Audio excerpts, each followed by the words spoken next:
Hey, what's up everybody, BDF 44 coming at you with another video. Alright, so I'm making a therapy session because I just saw something online that made me turn on the camera as this often happens.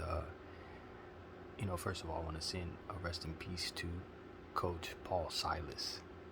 I made a video a few days ago. Of course, he passed away, and his son, Steven Silas, is the coach of the Houston Rockets.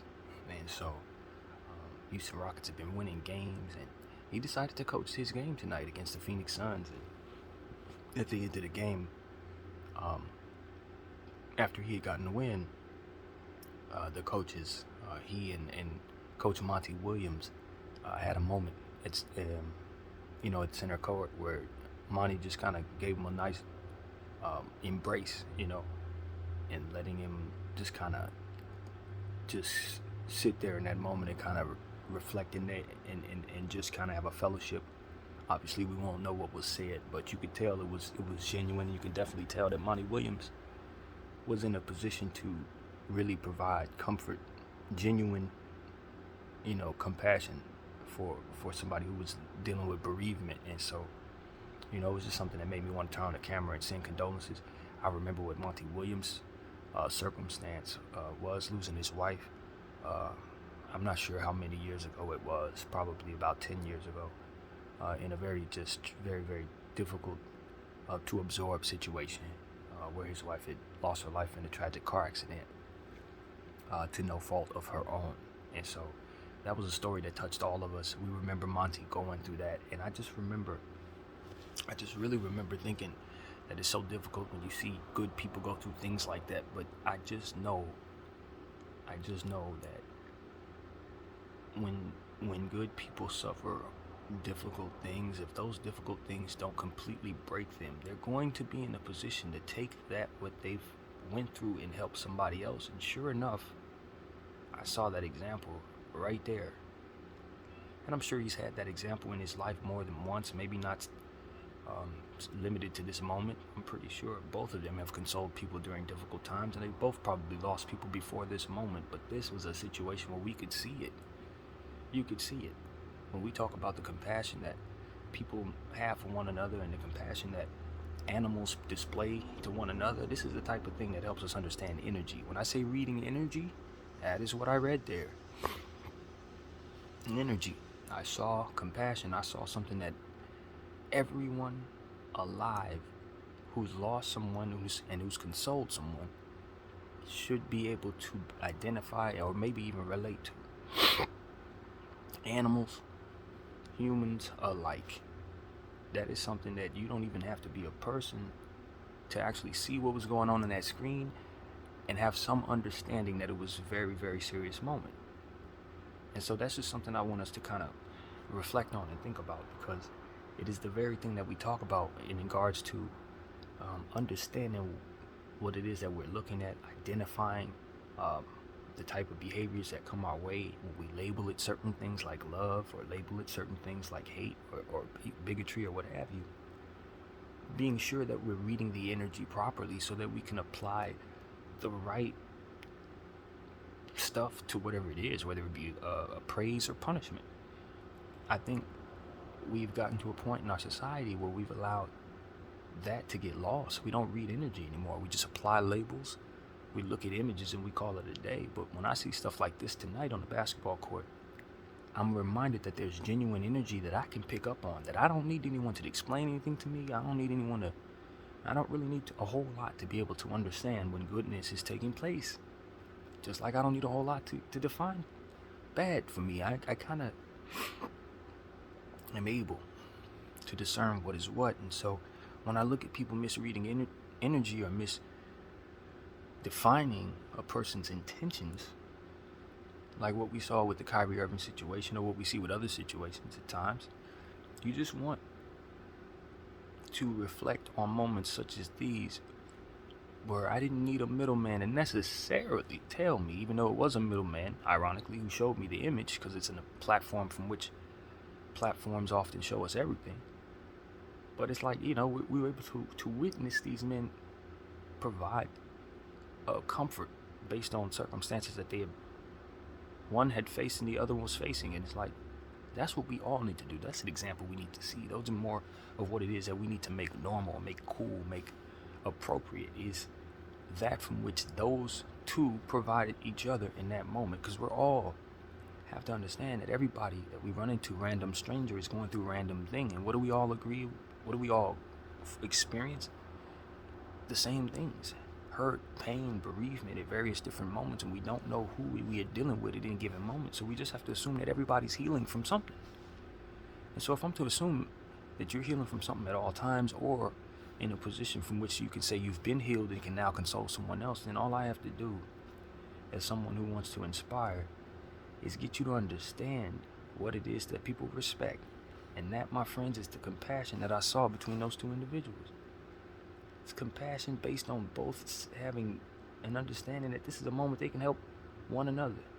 This is a moment that Monty can be in a position to provide consoling to a man who needs it at this time.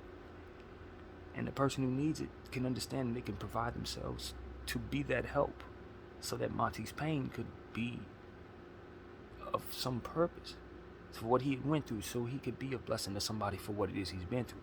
That's just how I perceive it, but that's what it does. That's what bereavement does to us. That's what these heartaches and these traumas do to us. It makes us able to relate to someone else who's about to go through that very same thing. And if you quit, or if you turn into the worst version of yourself, or you lose yourself, or you allow yourself to go completely and utterly frozen, you will not be able to use that pain to be of service to someone else who's going through it. You won't want to. You won't care to. It won't be in you to be that compassionate. When you do embrace them, it won't be genuine, because you won't necessarily be from a real place. It'll be something fake. The energy won't read properly. Even if many misunderstand what they're seeing, it'll just be acting. I believe compassion is inspired through suggestions of what it can be when you do so, and how much you can be respected for being that, and the wonders that come from the energy that comes from that. If you believe in such a thing, I think you can really inspire someone if you can just get them to see the fruit in engaging in the right things that otherwise bring them that respect. I think we've went many routes in life, as this world has been going for as long as it has, trying to force people to do things and not actually try to naturally inspire that change. And we don't have the faith in one another that one another can change each other's mind, or that God can enter one's mind and just make them do right without the enforced nature of how we behave, or rather how we enforce behavior by way of agreements or by way of rules or what have you. It's like we can't trust that people are going to do right or change their mind. We must force or thrust even our beliefs and our ways amongst one another, and in the midst of it, it's like a militant type of mentality without the compassion that balances it out. It's like, okay, we just want to be war, defend, force, you gotta comply, and then you realize nothing has been inspired but resentment and fake compassion that ain't real, because it inspires no healing, for one, and it also inspires no suggestion of change within others, just a suggestion of defending themselves against the strikes that are coming against them. And so as I understand all of this, I just try to get people to see what it is that I see. You gotta treat each other with compassion and suggest to one another, if at all possible, that you can believe that they can change their mind, that you can see them heal someday, or that you can inspire that healing by sharing your pain with them, and then display a certain level of compassion and a certain example that healing is possible, that getting over that pain that they're going through is possible, that they too can turn into someone who can console and heal, and provide a suggestion of how to inspire someone else to compassion and healing. And that is how we heal the world, so to speak. As corny as that sounds, one person after another learning to adapt to the agreement that makes sense for them first, before they even leave the house. That compassion is something they're going to seek. That doing the things that are most difficult but most rewarding in their character are the things that they should seek, not things that are not going to help provide that, not things that are going to exploit them to be worse, not things that are going to make them want to hurt one another, not things that are going to make them become curses to one another as opposed to blessings, as Coach was to Coach here. And so that's what I'm saying. It's like it is something that we can see in examples of animals, and they are living in harmony even though they do things to one another every day. You notice that. And we notice they live in a dog eat dog world just like we do. Animals be doing things to each other awful every day, but they still manage to live in harmony somehow. Why? Because they understand that their minds can change, that certain things just have to happen, that certain things are just going to be bad, that even the people who are doing what they're doing to you still have predators of their own that they have to face against. It's a cycle. Everybody's eating. Everybody's trying to survive. Everybody's trying to get away from what it is that's chasing them, or try to chase after what it is that's naturally comes to them to chase. And in the midst of all of this, it's compassion and faith that's going to help us get through these conundrums, through the hatred, through all the impossible stuff to forgive. It's that understanding that forgiveness is going to be what helps us heal from those situations, and that is too a cycle that allows us to get stronger in dealing with these impossible conundrums. But if we continue to get away from that by going toward things that ultimately make us worse, it will just make us worse. It will be less compassion and more trauma. More people trying to hurt people instead of people trying to console people after people get hurt. These are the type of things that ultimately destroy us from the inside out. And that's why I'm understanding that it starts with us just having these type of conversations, balancing them out with the hard conversations about how we wish people would change and how we wish people would respect us. We also want people to understand that we too can be healers. If you respect us, we love ourselves, we turn around and give you that love too. That's what I saw. When that black man needed that consoling the most, he gave that black man that consoling. And I think that compassion comes from just a natural place of love. And if we can learn to apply that love to people that don't look like us, if we can get out from under these umbrellas of my group is more important than your group, even though our groups are important and that we represent them, and in love we do so. If we can represent them in love and continue to bring forth the energy that people respect, the energy that people look at and say that's compassion we see in those groups, we can hold those groups high with our love for those groups in a different way. You don't have to dissolve those groups and say those groups don't matter. They hold more weight because it's more to celebrate, and that's what it's about. So that's where I'm at. I'm like, man, compassion is the way. I understand that we're in the midst of some wars, conflicts, and all this other stuff. But I'm telling you, that's the only real solution, because a lot of this stuff don't have no solution but forgiveness.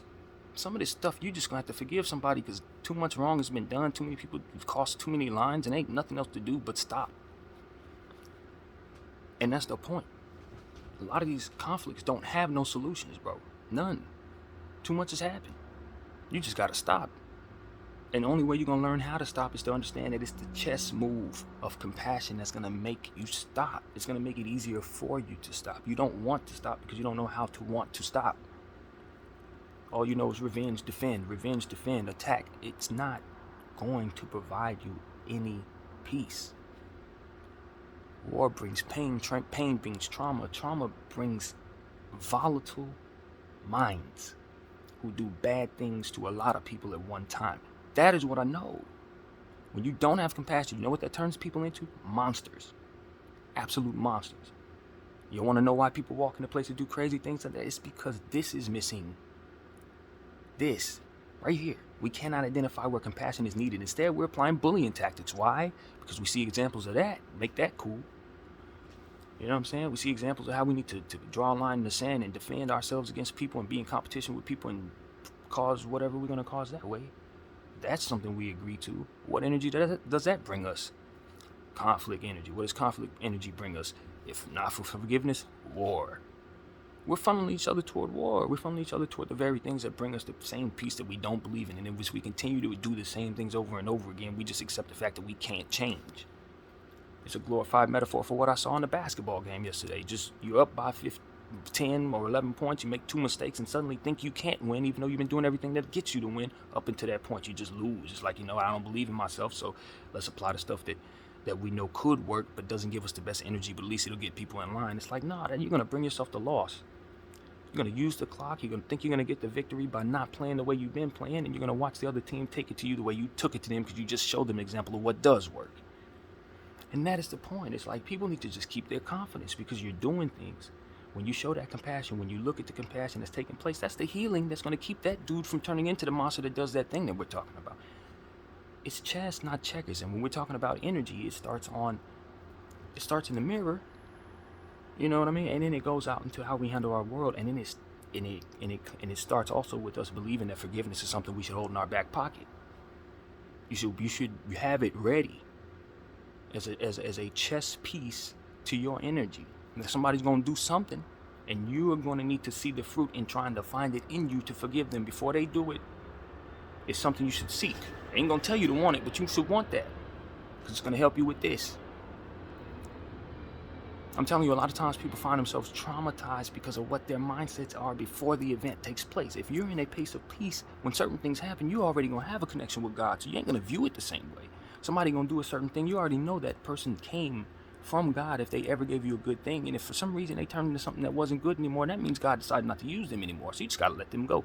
These are things you're going to know if you had that relationship.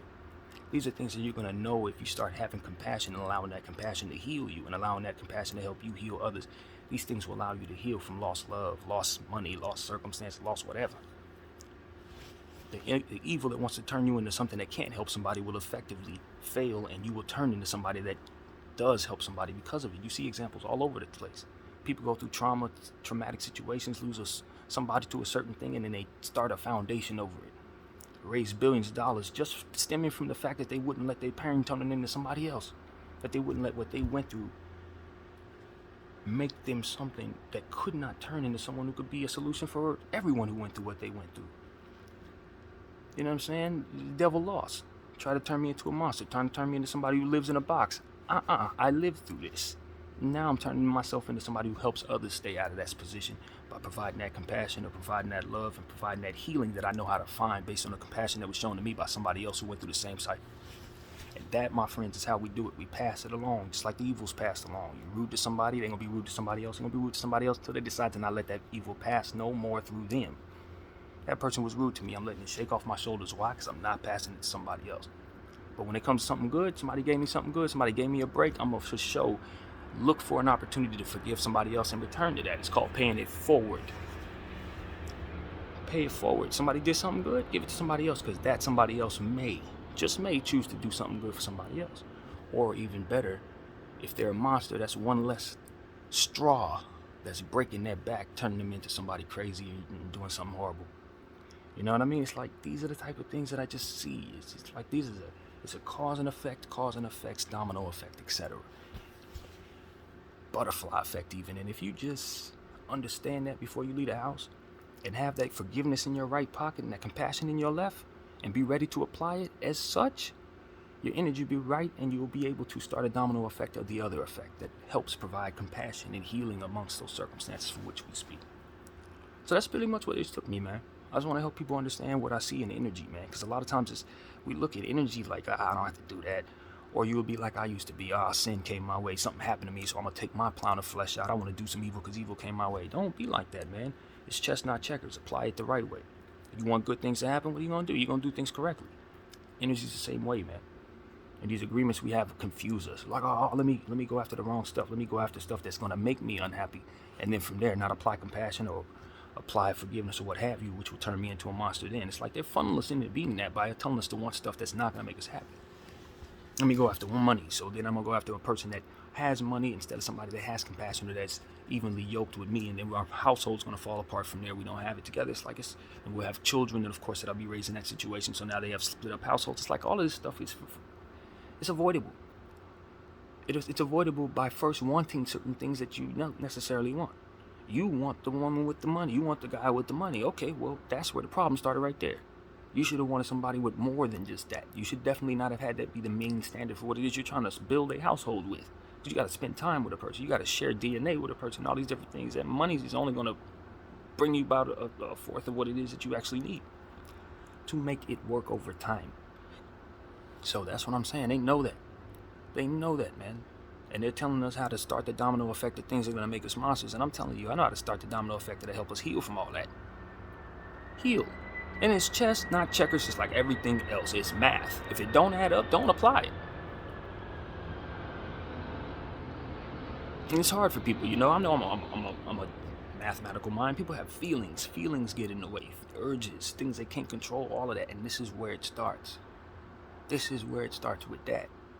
Those urges, those feelings, and all that starts in the morning when you wake up and have agreements. That's why I got up 6:15 in the morning and had this conversation, because this is the agreements I want to start with. Every good thing comes from the source above. Every bad thing that's taken from me is meant for me to let go. I don't care what it is. If it's time to go, it needs to go. And as long as you're ready for the next blessing and you understand that timing is going to be what it's all about, you don't allow yourself to sit in one situation that ain't no good for you. You don't allow yourself to turn into that monster and not have that compassion, because you know that you're going to be blessed for showing that compassion. You know you're going to be blessed for engaging in that compassion, and that is ultimately the fullness of what it is I'm trying to say. My name is BDF 44. I thank you all for watching. I'm out.